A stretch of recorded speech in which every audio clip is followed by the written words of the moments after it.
عزیز ناظرین، میں Ayad Zarif آپ سب دیکھنے والوں کو ہمارے روز کے بائبلی مطالعہ پروگرام کی اس نئی قسط میں خوش آمدید کہتا ہوں۔ اس پروگرام میں ہم بائبل مقدس کی تمام کتابوں یعنی پیدائش سے مکاشفہ تک کا ہر سوموار سے جمعہ آپ کے لیے تفصیلی مطالعہ پیش کرتے ہیں۔ اپنے مطالعے میں ہم نئے عہد نامے کی پہلی کتاب یعنی متی کی انجیل کا مطالعہ کر رہے ہیں۔ آج ہم دوسرے باب کی 13ویں آیت سے آخر تک مطالعے کو جاری رکھیں گے۔ میں چاہوں گا کہ آپ بائبل مقدس کھولیں اور ہمارے ساتھ مطالعے میں شامل ہو جائیں۔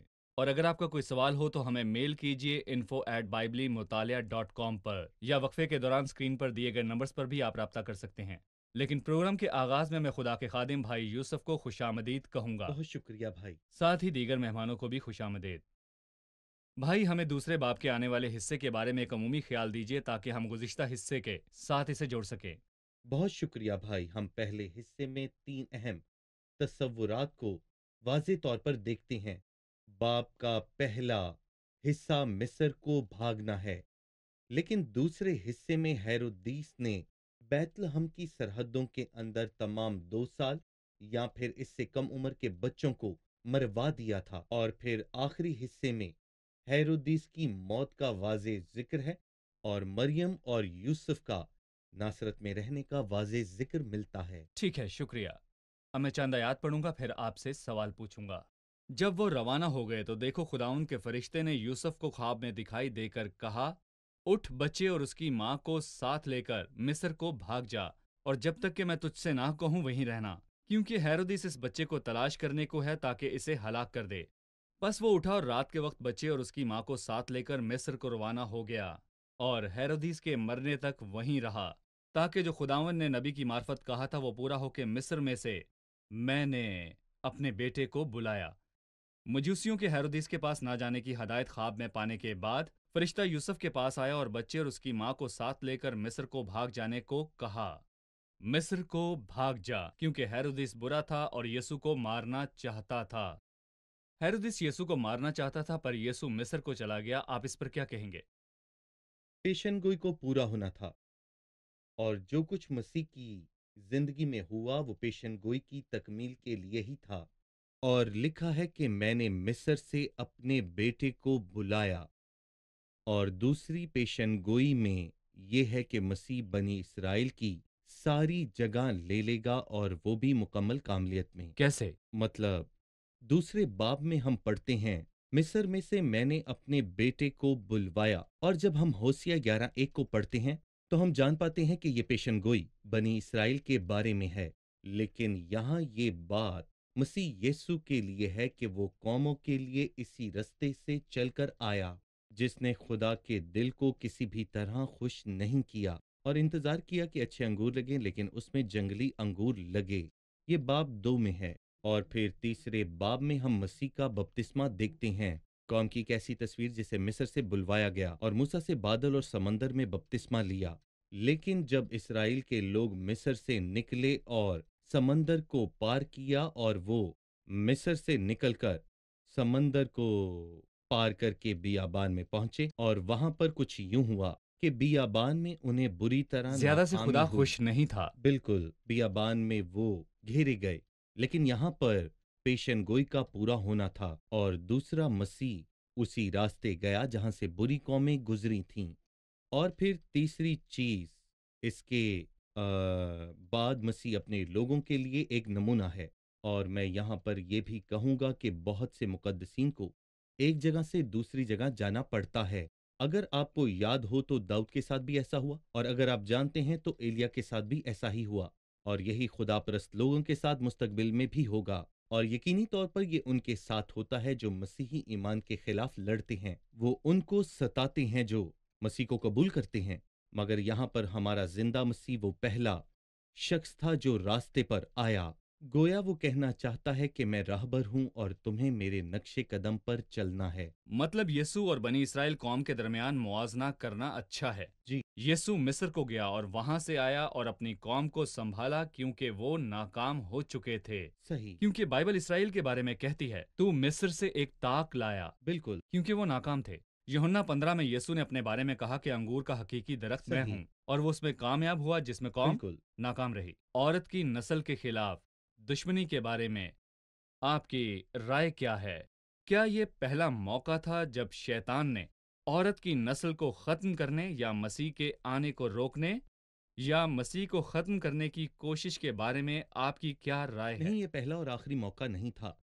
پہلا موقع دیکھا جا سکتا ہے اگر ہم یہ کہیں کہ جب قائن اپنے بھائی کو قتل کر رہا تھا، لیکن یہاں پر حابل عورت کی نسل سے تھا، وہ بس ایک نمونہ تھا۔ یہ دشمنی ہے اور یہی اس کی ابتدا بھی۔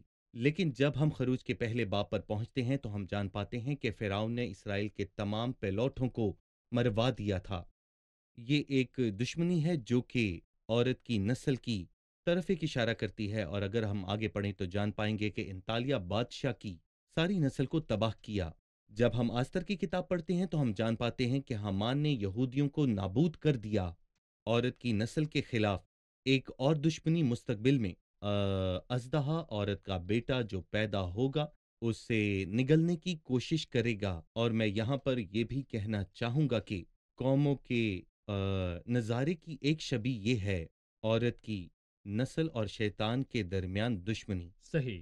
آپ نے اشارہ کیا کہ یسوع مصر گیا تاکہ پیشن گوئی پوری ہو۔ جی ان حصوں میں یہ جملہ جو نبی کی معرفت کہا گیا تھا وہ پورا ہو کا ذکر بہت دفعہ آیا ہے۔ صحیح۔ براہ مہربانی ہمیں اور ناظرین کو بتائیے کہ یہ جملہ جو خداوند نے نبی کی معرفت کہا تھا وہ پورا ہو کتنی دفعہ آیا ہے، اور بتائیں کہ انہوں نے مسیح کے بارے میں پرانے عہد نامے میں کتنی بار ذکر کیا۔ پہلے اور دوسرے باب میں یسوع مسیح کے بارے میں 5 پیشن گوئیاں پوری ہوں گی۔ پہلے باب میں کماری سے پیدائش کے بارے میں، اور پھر دوسری پیشن گوئی اس کی پیدائش کی جگہ کے بارے میں بتایا گیا، مصر میں سے میں نے اپنے بیٹے کو بلوایا، اور یہ تیسری پیشن گوئی ہے۔ اور پھر تو ناصرت نام کے شہر میں جا بس، کیونکہ جو نبیوں کی معرفت کہا گیا وہ پورا ہو کہ وہ ناصری کہلائے گا۔ شکریہ، ہم ایک چھوٹے سے وقفے کے بعد دوبارہ حاضر ہوں گے۔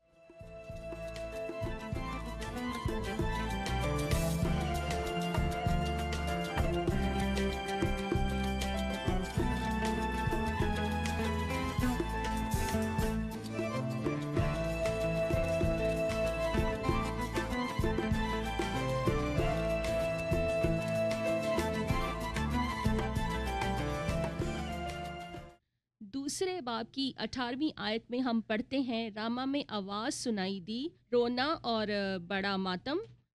راحل اپنے بچوں کو رو رہی ہے اور تسلی قبول نہیں کرتی، اس لیے کہ وہ بچے اب نہیں ہیں۔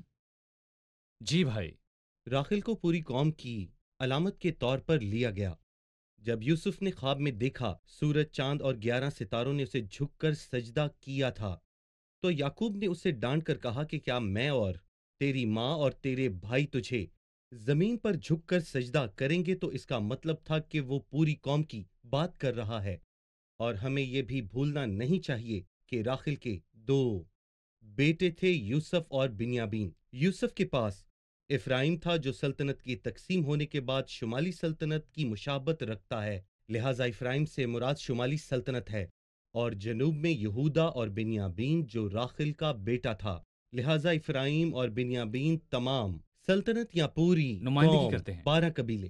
بھائی یوسف، ہیرودیس نے جو بیت لحم میں کیا وہ قتل عام تھا، اور تاریخ اس واقعے کو درج کرتی ہے جو کہ ایک قتل عام ہے جو کہ ہیرودیس کے ظلم کو ظاہر کرتا ہے۔ ہیرودیس کے خاندان کی تاریخ کے بارے میں اناجیل یا اعمال کی کتاب کے ذریعے خون بہانے کے حوالے سے ہم اور کیا جانتے ہیں؟ یہ خاندان اپنی بربریت اور ظلم کی وجہ سے جانا جاتا تھا، پھر چاہے بچوں کا قتل ہو یا ہیرودیس عظیم کا، وہ لوگوں کی نظر میں برا تھا، اس کا گناہ خدا کی نظر میں بھی بہت برا تھا۔ لیکن جب وہ مارا گیا تھا تو ارخلاؤس نے حکومت کی، اور جب یوسف کو پتہ چلا کہ ارخلاؤس اپنے باپ کی جگہ پر وہاں حکومت کر رہا ہے تو یہودا نہ جانے کا فیصلہ کیا، کیونکہ وہ ارخلاؤس کو جانتا تھا کہ وہ ظالم ہے۔ رومی حکومت نے اسے اپنے آپ سے الگ کر دیا تھا کیونکہ اس نے یہودیوں کا قتل عام شروع کر دیا تھا۔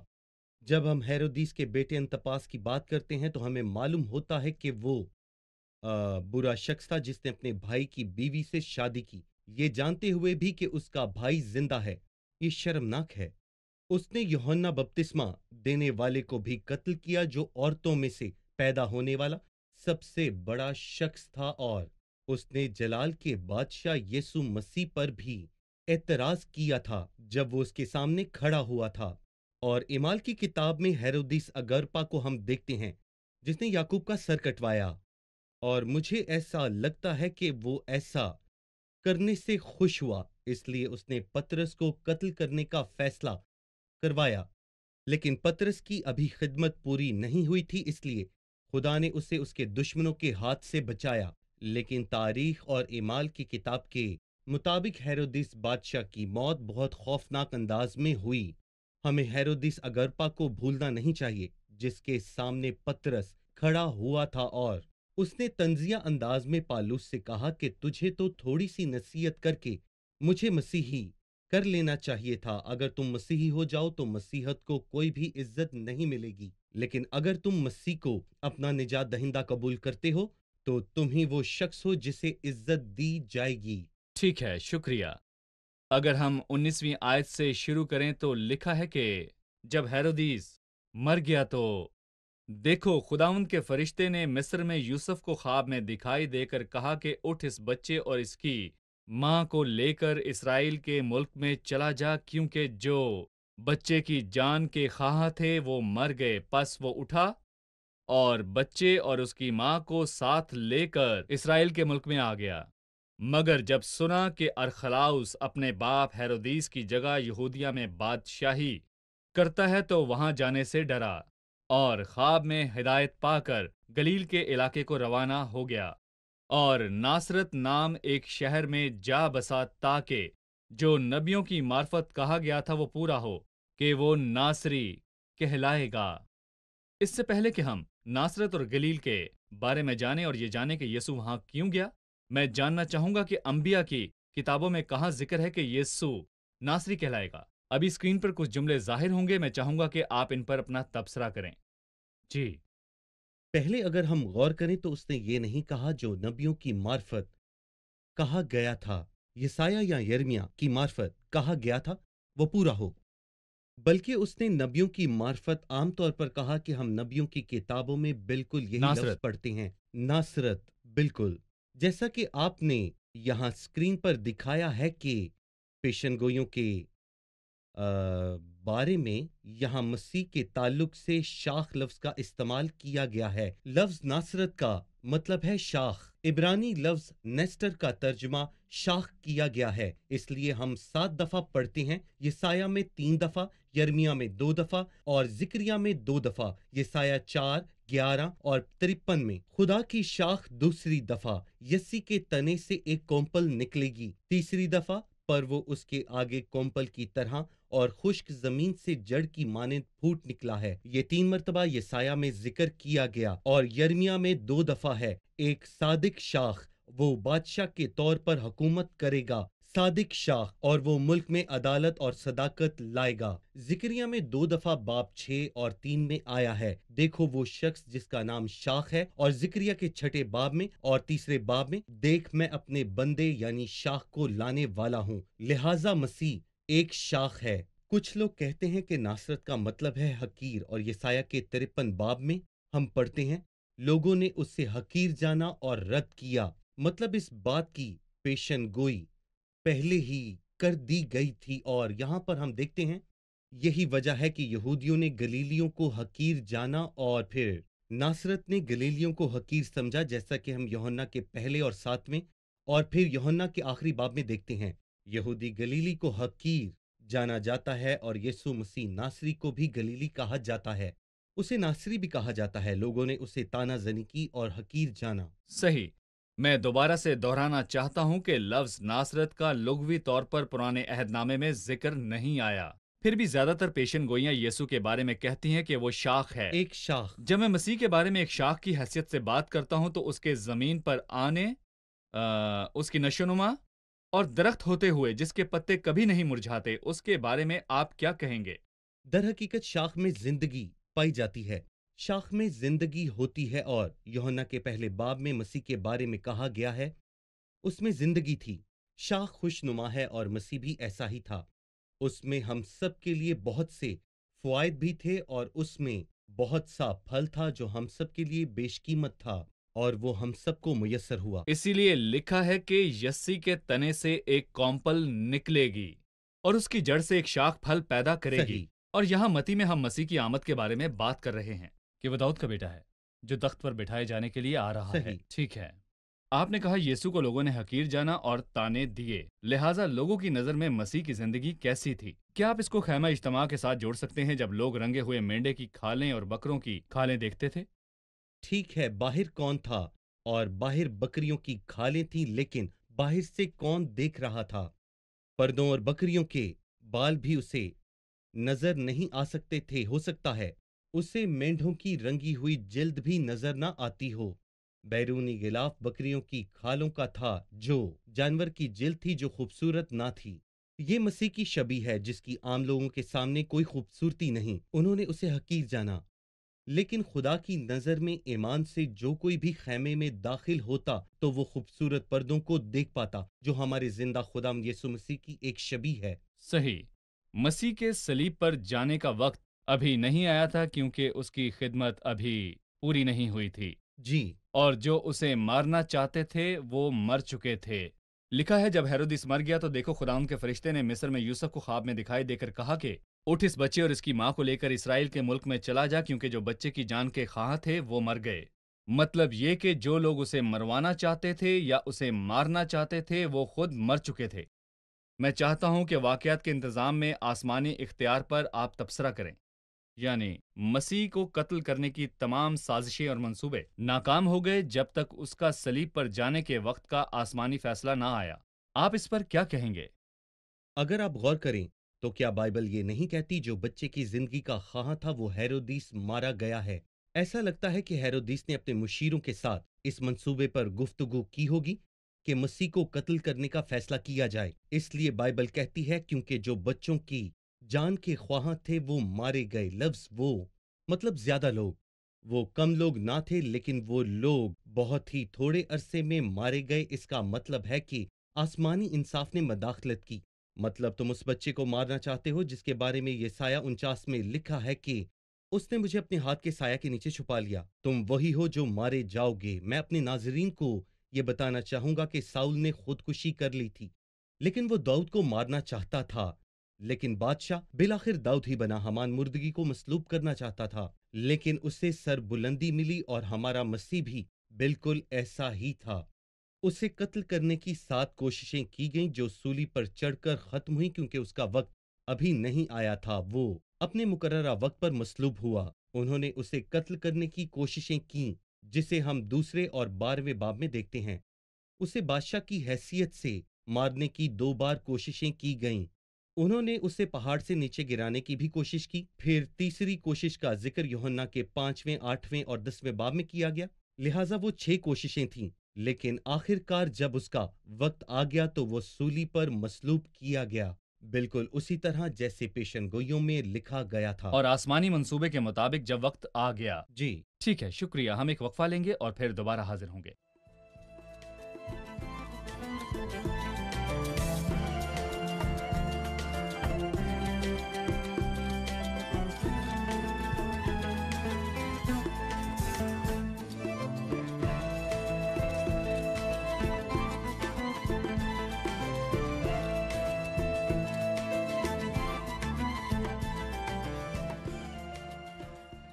متی 2:19 میں لکھا ہے جب ہیرودیس مر گیا تو دیکھو خداوند کے فرشتے نے مصر میں یوسف کو خواب میں دکھائی دے کر کہا۔ لہٰذا سوال یہ ہے کہ فرشتہ اس پر شخصی طور پر ظاہر کیوں نہیں ہوا؟